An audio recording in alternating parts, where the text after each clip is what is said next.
Just extreme close-up. Extreme.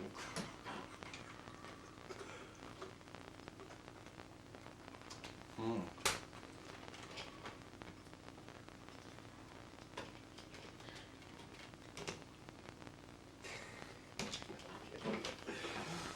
I'll let you do it, you know?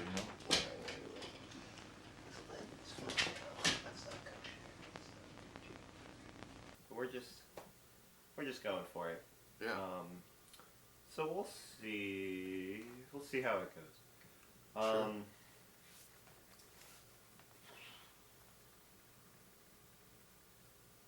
So how's it going? It's going good. Who are you? I am a person. Cool. What's your name? Sure. Henry Miguel. Henry Miguel. Yes. Cool. Henrique Miguel. Henrique to be Miguel. precise. Yeah. That's pretty cool. Yeah. Where are you from? I'm from Sao Paulo, Brazil. Oh yeah. Born and raised. Moved to Chicago, like 5 years ago now. Yeah. Did you like living in Brazil? No, not really. No. Not my favorite place. Why not?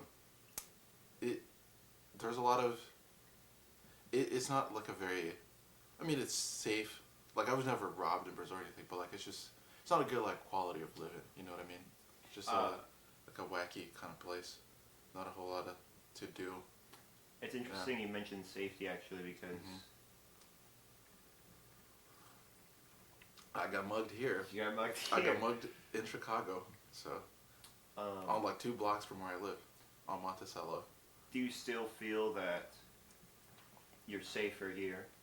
Yeah, oddly enough. Even though, so nothing ever happened in Brazil? No, I never got mugged. I even went through like some really sketchy parts to go to work and shit. Never got mugged. Nothing ever happened. However, I think it's just like the general sense of insecurity, you know what I mean? That like you can. But like I feel like it's just a different mindset in a way. In a little bit, yeah. So what were you afraid was going to happen? I think so. The biggest problem is like there's a big like wealth disparity, more so than the U.S. In the sense that like I talked about this recently with someone, but like owning like a pair of like Nike shoes sets you on like a fucking millionaire level. Like if you own any like kind of brand stuff, or you know like you're like a very rich person, that it's like very hard to afford that kind of stuff. So if you're seen in the street kind of wearing that kind of shit, or you know just like kind of give off that vibe that you're just a millionaire or something, when here that's like a little more like you know normalized in a way. I don't know. Sure. If that makes sense. Yeah. And so when you walk on the street, if you have like if you don't walk like extremely plainly, or you know, like not displaying any signs of wealth, which I never did. That was never my thing. It wasn't like I was trying to be a hype beast or anything, but yeah, like I feel a lot of people get more afraid because of that. Like, or if you like show off your phone, you know, like if you have a phone in your hand, like a smartphone, like people are like usually targeting those people For what? to steal, to like get their money and shit. So you were afraid of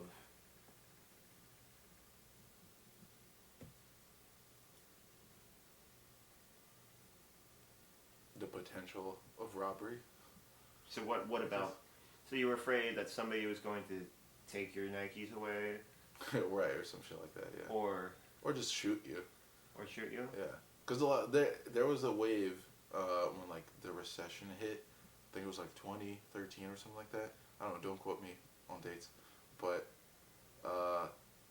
where like sometimes people would rob people, and they'd be like, "Oh, you don't have anything? Boom, just fucking kill you, just because you don't have anything." So like like they didn't use a weapon as a form of like intimidation. It was just like straight up, I'm gonna fucking kill you, because I didn't get what I want. Because it was like it was like an extremely dire situation for the population of Brazil, as far as I know. Yeah. So people were kind of on the edge at that time. You know what I mean? Yeah. Yeah. So you were afraid of being killed for your not Nikes but Adidas. Adidas, as Your I got Adidas. right here. Yeah. You were afraid of being bobbied for your Adidas. Yeah, looted. Yeah. Um, but that never happened. Did that happen No. to anyone you knew? No. I mean, I obviously knew some people who got mugged and shit. Never known someone who, like, got shot and died, right? So it's like that question, like, have you seen $1 million? Does it exist? Or whatever. I don't know. Yeah. But, it's like what you heard in the news kind of thing, yeah.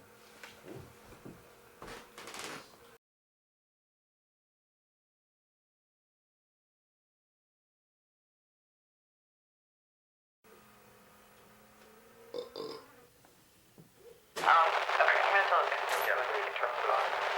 Okay, so I met Henry at a Halloween party in 2018. I met Henry at a Halloween party in 2018. I came with Zane, and I had brought a can of Pringles as his, I don't know, it was like my party snack. It was a thing I was doing at the time where I would just make sure I had a good snack when I went to a party because it just seemed responsible. And so at one point I was getting something from my backpack and I put my Pringles on this table that did admittedly have other party snacks on it, like put out into bowls and little paper plates and stuff, but I just was resting it on the corner. And Henry, this guy I'd been chatting with for like 10 to 15 minutes, when I turned back around, was eating from my canister of Pringles. And I was like, dude, those are my Pringles. Like, ew. Why are you, I don't know, maybe I came off kind of aggressive, but I was just like, why are you eating my Pringles? And he was like, oh, I thought it was part of the party snack. And I was like, it's in its own canister, it's not like spread out like everything else. Also, I was eating them. Also, it's here on the edge next to me, like, no, not, like, I don't know. I was like, these, I'm sorry, I'm wondering if maybe I'm being over the top. I really like enjoyed Henry. it so much. Okay. This whole video, the whole interview, I'm like, Henry, you're the most interesting man in the world. For you to be like, this fuckhead. Yeah, I'm like, this douchebag. This guy just eats my Pringles at a party.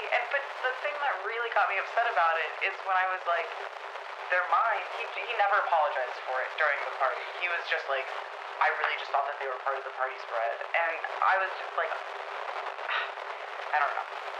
And so it just like became this thing between Zane and I because he'd be like, oh, I'm hanging out with Henry. I'm just like, I'm still really upset about the Pringle thing because Henry never apologized to me about the Pringle. Well, that was true then, but since then, That's true. I've mentioned this every single time that I see Henry, and I've asked him to formally apologize, and has he done that? What happened was Zane invited me out for drinks with Henry's girlfriend, and some other chick. Yeah, so the conclusion of the story is that Zane invited me out for drinks with Henry's girlfriend, and a friend.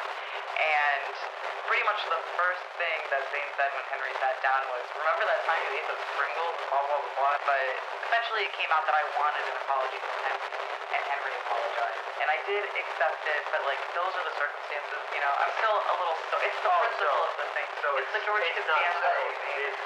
No, it's settled. Henry's a nice guy. I had a really nice time the last time I saw him. At the comedy show. Oh, that's good.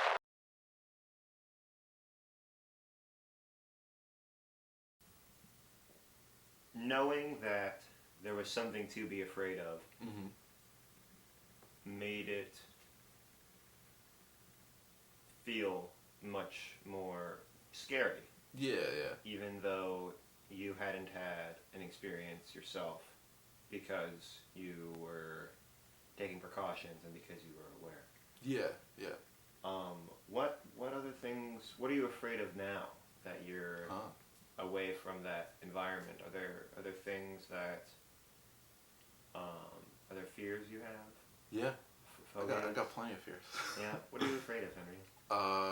I think, well, being an immigrant in the U.S. is scary, in general. I think as for like the general sense of the word, like I'm not an illegal immigrant. I'm a legal immigrant. Still, it is still weird and kind of scary, cause like I've like kind of carved my life here in the past couple of years, and it's kind of weird that I don't have really any rights here, or any source of like, like safety net, which makes sense because I'm not a citizen, right, of this country. For example, like I can't use Medicaid, I can't use Medicare, all that stuff. Like I can't vote. I pay taxes, however, which is stupid in a way, but it's not stupid. I'm okay with paying the taxes because I live here, but it's also like I can't use all the resources to where my tax money goes to, in a way. So it is kind of weird. Yeah. Because it's like I'm kind of like a half citizen, but not, like in the eyes of the law or whatever. Sure. So, when you say you're afraid, you're uneasy being here. Yeah. What are you afraid is going to happen? It's just more like, will I be able to stay here for, as long as I want to? Because I'm on a visa, so like, when the visa ends, like, theoretically I have to leave unless I keep like extending, and it's like a whole thing that is like too annoying to get into. But yeah, it's like it's kind of annoying. It's like you have kind of that constant, like, it's like, oh, like, well, this year was pretty big for that too for me, because it's when I graduated college this year, and I was on like a student visa, so yeah, I had to find a job in order to stay, so I could like extend my visa. So if I didn't find a job, I would have to go back home, essentially. So it was very stressful to be like, shit, am I gonna be here in like a couple months? I don't know. Like, is all this, like, my friends and all these people that I've met and like all this stuff that I do here gonna be gone? I don't know. Yeah. So like that's a fear I have. Just kind of annoying. That is scary. Yeah. To think about. Yeah. You put a lot of time into being here, and Yeah. you're doing. I think you're doing a good job. Thank you. Thank you. At being here, and I try my best.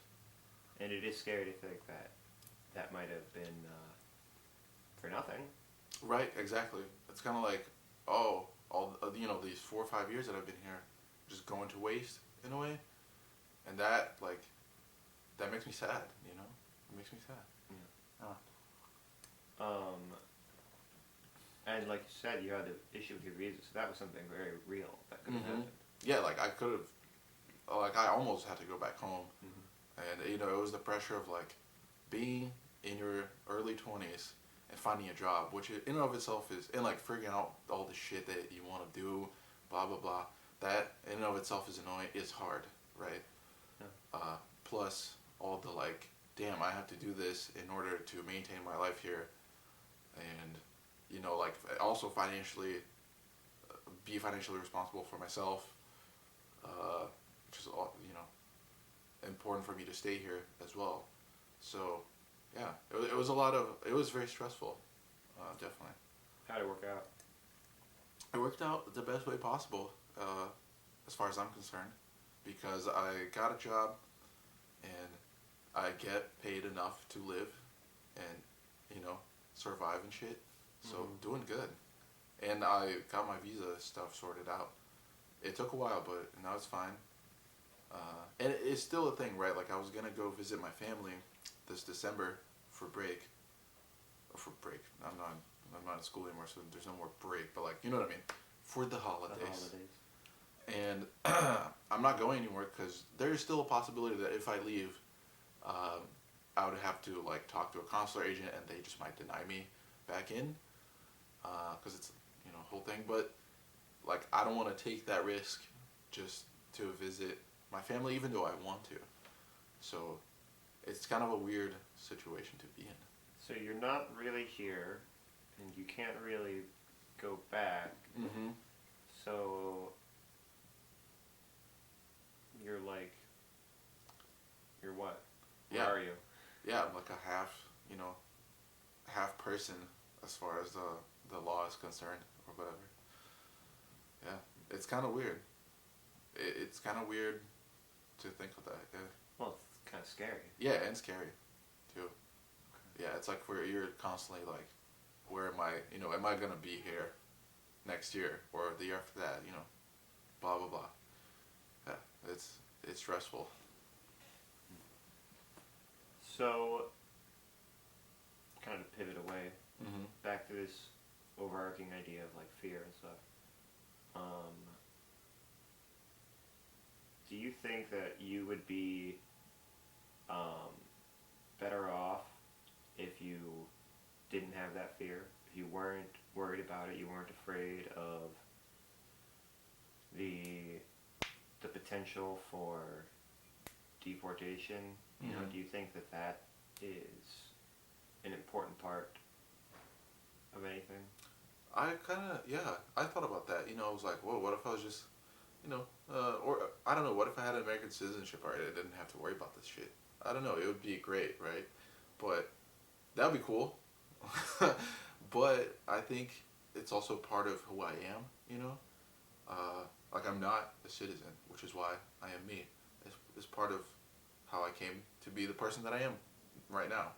So I think it was also important. And I don't, yeah, and like if you don't have that fear, I probably have other fear of something else, you know?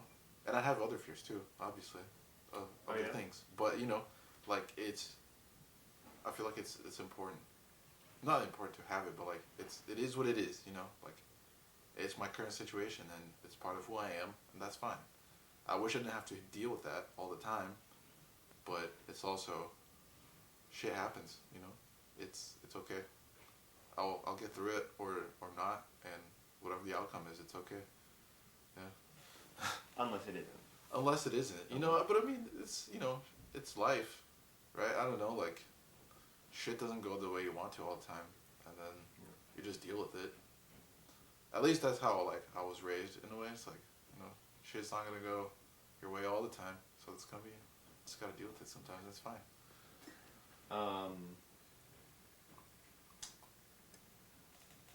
What are some of these other fears that you have?